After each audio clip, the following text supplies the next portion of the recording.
Hi there, Esther. My name is Ellen, and I will be correcting your set of essays. It's very nice to see you working so hard to prepare for your IELTS, so let's take a look at what you did here, shall we? The first one is the task one about crops in France, so let's see what you wrote.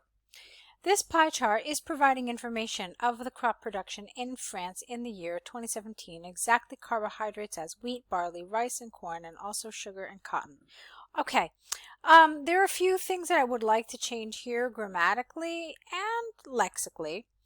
First of all, there's really no reason to talk about this in the present continuous. I think a better tense here would be the present simple. It feels far more natural, and it's really just more appropriate in light of this particular situation. So that's one thing. And then also I didn't understand your decision to use the word exactly. I think this is a wrong word choice and you meant something else. We also didn't need to get into this, thing about carbohydrates and so forth. So let's change around some of this here. Like so. This pie chart, not even this, the pie chart provides information about crop production in France in 2017, specifically in terms of wheat, barley, rice, corn, sugar, and cotton. Okay, and then you're done. First of all, it can be seen that the most crop production is relationed with cotton with a proportion of 34.4 in contrast with the farming of corn with just 1.7%. It should also be noted that there is a difference of 10% between the production of wheat and cotton. Okay, wheat and cotton, fine. Secondly, it appears a similar proportion of sugar and wheat with a difference of 1.5% being the sugar crop major. The former is 21.9 and the latter is 20.4. In relation to barley, we can see that is the fourth biggest crop production in 2017 according with the information data provided. Lastly, the farming of corn and rice show the percentages with lower index of crop production. All right, I wanted to read the rest of this completely through before I sort of stopped for corrections. What I'm finding here is a couple of things. Number one, there's issues with grammar that we really have to overcome because they were pretty consistent throughout this writing assignment. Secondly, there were some issues with vocabulary as well. I think that the biggest problem, though, that we're seeing here is that there's really no overview. Your overview is essentially a sentence. Some people put it at the very end. Personally, I prefer it right after the introduction.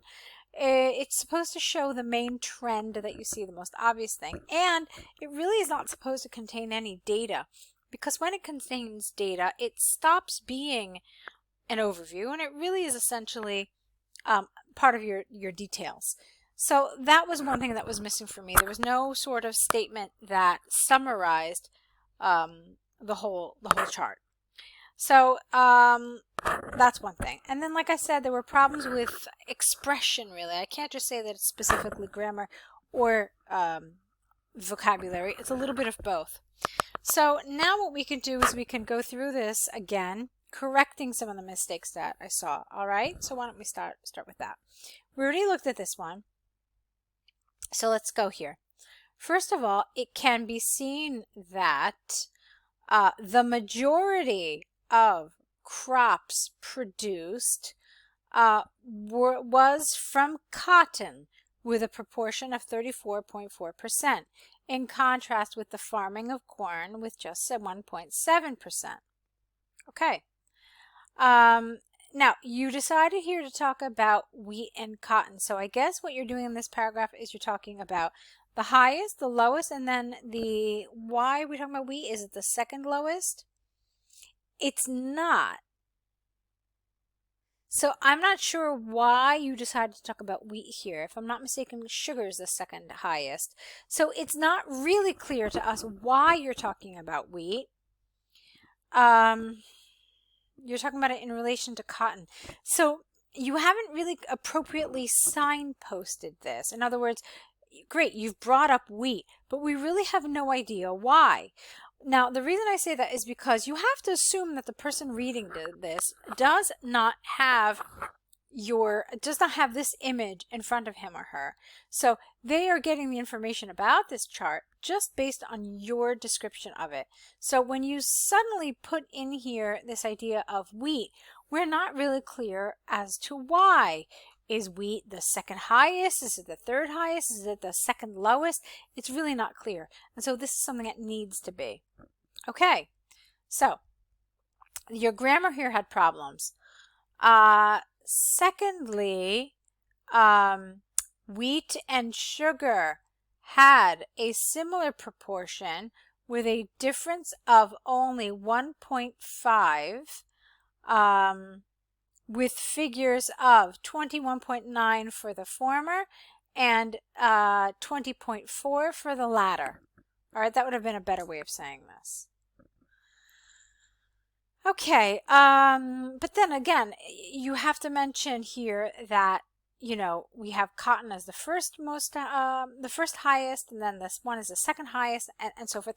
We need to have a little more information. Otherwise, it just feels like you're randomly picking out crops here.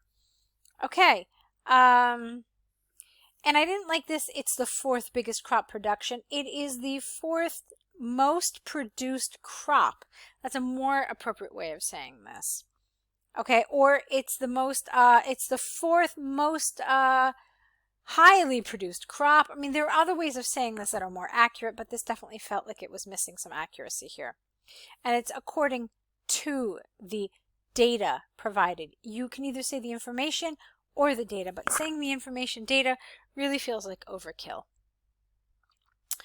Let's see. And then lastly, the farming of corn and rice show percentages with lower index of crop production.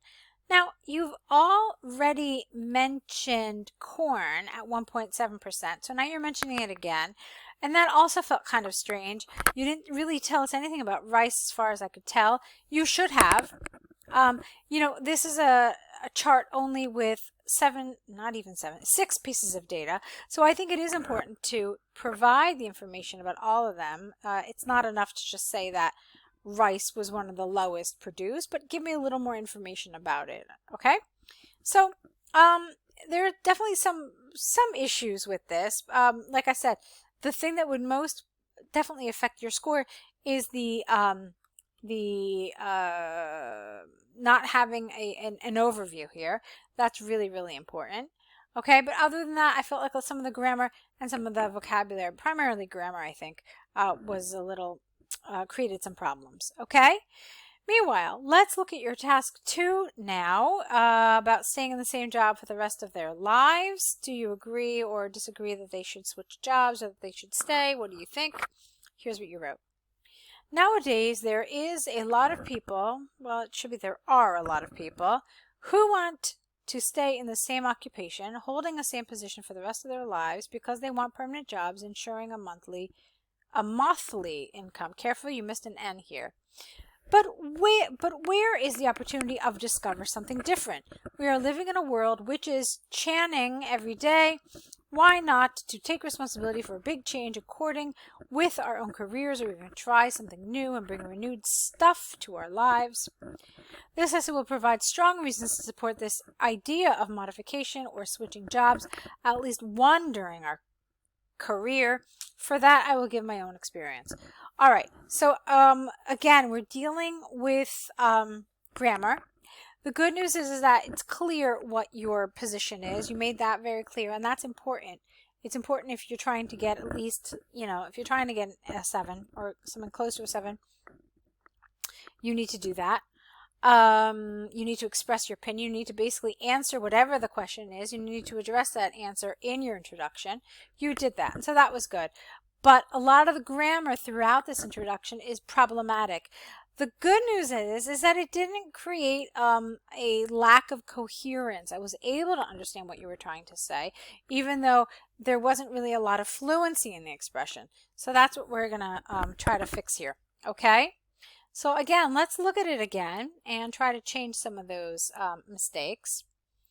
So nowadays, there are a lot of people who want to stay in the same occupation with the same position for the rest of their lives because they want permanent jobs which ensure, I mean, you have so many dependent clauses here holding the same position because they want, ensuring, I mean, it's kind of a heavy sentence. You've got a lot of these dependent clauses happening. Is it grammatically advanced? Yeah, it is. It's also a little, do I want to use the word heavy, clunky? I'm not really sure, but I would have liked this maybe to be a little cleaner. Why don't we put it like that? Okay, so another thing you need to know is that you're really not supposed to start a sentence with but. Do native speakers do this? Yeah, of course we do. We do it in spoken language a lot. But you're not supposed to do it in a formal writing. It's not considered formal. So this is something I absolutely want you to avoid, okay? You could say instead, yet, or you could say, however. Those are words that can, that do show contrast, but they can begin a sentence, whereas but is not supposed to. You could have said, however, where is the opportunity to discover something different? Opportunity is a double P here. Okay, we are living in a world which, with an H, is changing with a G every day. And here I felt you got really conversational. It was a little too informal. Why not take responsibility for a big change regarding our careers, or even try something new and bring renewed, not stuff, also really informal. We don't use stuff. Bring renewed, I don't know, energy to our lives? I'm not really sure. So it was a cross between some vocabulary and some grammar here. But like I said, I felt like a lot of this was too conversational. It didn't really have a very formal feel to it. And so I'd like you to try to use some expressions in some language that do feel a little more academic, a little more formal. So let's see if I can come up with something. I don't want to change too much. I'd like to say as true to what you wrote as I can, but I do also want to just boost up the formality and the academic language of this. So here, let's assume you kept this and you said, however, what is missing is the opportunity to discover something different. We are living in a world which is changing every day. Therefore, the need to take on a great change with regard to our careers may bring new challenges and new rewards to our life. Okay? It's very similar to what you wrote, but again, the level is a little higher and it's a little more academic sounding. Okay. Let's see. Strong reasons for this idea of, you don't have to say modification or switching jobs, just decide. This idea of switching, ing, jobs at least once with a CE during our career. Okay? And I would also like to see this sounding a little formal, a little more formal. Not for that I will give my own experience, but I will support my arguments with reasons and examples. Okay? It's a better way. You can just try to, learn that expression. I think it works there. So let's move on. First of all, I am a general nurse who graduated in 2017 at university in Spain. After a while, working in a medical and surgical ward with general population, except children, because for that you must to be a pediatric nurse, I decided to move to Ireland to follow my new goal, become a midwife, and center all my nursing career in the mother, her partner, and the baby. Okay, this, while it's interesting information, it's not academic writing, and it's not answering the question. All right, this is more autobiographical, and it doesn't feel academic. So you really need to change this around. If you want to use yourself in as example, most certainly feel free to do so. But you do have to use some more impersonal language and language that's more academic. So I'm going to have to change this entire paragraph around. I'd like to give you some ideas, though, some tips on how to do that. You could say something like, firstly, there is much to be said for the joys of following one's dreams and goals, and changing jobs in order to find their true passion. Many times after trying one career, one realizes that a better fit for them would be in a different area. For example, I started as a medical and surgical nurse, yet after years in this field, I realized that midwifery was a better fit for me. Therefore, I took the necessary steps to change positions, and I feel it's a better fit for me overall. Okay, so can you see what I did? I had my main idea. Well, first of all, I started with a nice topic sentence. I had my main idea. I then applied it with a personal example about being a nurse and then wanting to become a midwife, and then I wrapped it up. Okay, so this is what you need to be doing. So, however, for a change, it needs courage, resilience, determination, and persistence in the decision of the new responsibility taken. In my case, it was to leave my own country and family, friends, and my maternal language. All right, this is not a full paragraph. It's really just one sentence, and it doesn't belong in its own paragraph. You really essentially should have put this in here, but I'm going to go even further and say that this doesn't belong here. This paragraph here was supposed to be talking about why someone should switch jobs, how it's beneficial, okay, and then that's it. Then if you then want to continue with this, saying that another benefit of switching jobs is that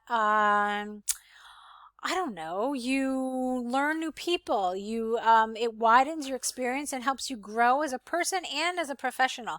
You have new professional experiences, you have you make new acquaintances, you may learn new skills from your new environment, and all of these elements are very important to help us grow both professionally and personally. And then again, you could start, you could say a certain example of a time when maybe, you or somebody switched jobs and then found that, you developed new skill sets and you learned things from your colleagues. So something like that would be appropriate here. Okay. In my opinion, I agree with the topic of switching ing, know the. There is always something new to discover, and as a human being, when we are doing the same things for a long period of time, we, without that H, could lose the passion for it, and the routine with an E could come with no S to our lives with a V here, not F. Okay, now, we talked about development, okay, and how you need to develop these paragraphs and how there were some problems with the development of this. But I also would venture to say, maybe I'm wrong, it felt really short. According to this, it's 267 words. It looks really tiny. But there's one thing I really want you to understand. You had a very complete introduction, but your body paragraphs were absolutely underdeveloped. Let me see, is this it? Yeah, 267 words. I didn't expect that. But you had really tiny body paragraphs, and you can see that that's a problem. Look at this. Your introduction is considerably larger than your body paragraphs. It's supposed to be the other way around. Your introductory paragraph is supposed to do a couple of really specific things. It's supposed to, it has a couple of specific roles, and then you're supposed to move on and get to the crux, to the heart of the essay, which is the body paragraphs. So that's something else I want you to do. I want you to kind of reverse this. Spend less time on your introduction and spend more time on developing your paragraphs. I hope my comments about how to develop the paragraphs and what the elements of a well-developed paragraph are. You really need a topic sentence where you essentially introduce what you're going to talk about in that paragraph. You mention one of your main ideas. You support that main idea. You may have a second main idea in there, and then you have to support that as well. And then a nice also thing to do here is wrap it up. So link it back with one last sentence, link it back to that first sentence where you introduce the topic, okay? So those are some things that I want you to try doing. I'd really like to see how you can apply the feedback from today's set in your next set of essays. I'm looking forward to it, so I'll be waiting for those. Good luck to you.